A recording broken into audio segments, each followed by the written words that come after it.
Yatla beni diyelim geçen günleri. Yatla beni oğlum ki vadamı. Yatla beni diyelim geçen günleri. Yatla beni oğlum ki vadamı.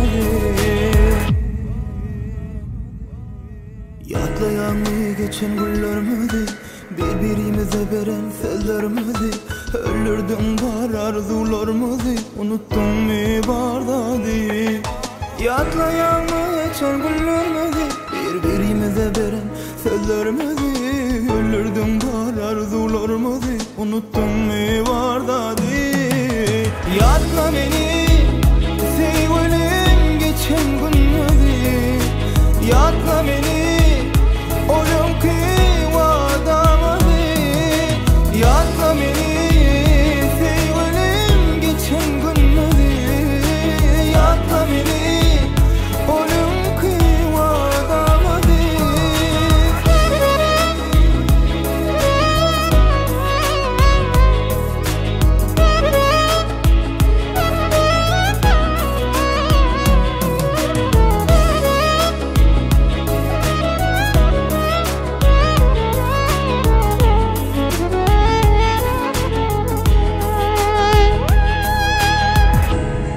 Bana gerek değil sensiz durmuş. Sen nere gittin ayday sana menden. Hiçbir zat yok yerde sen beni terk edip gittin canım.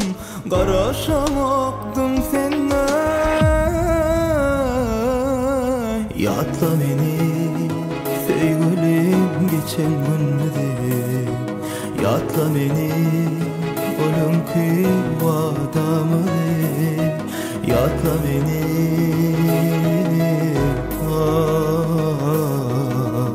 oğlum ki vadamı.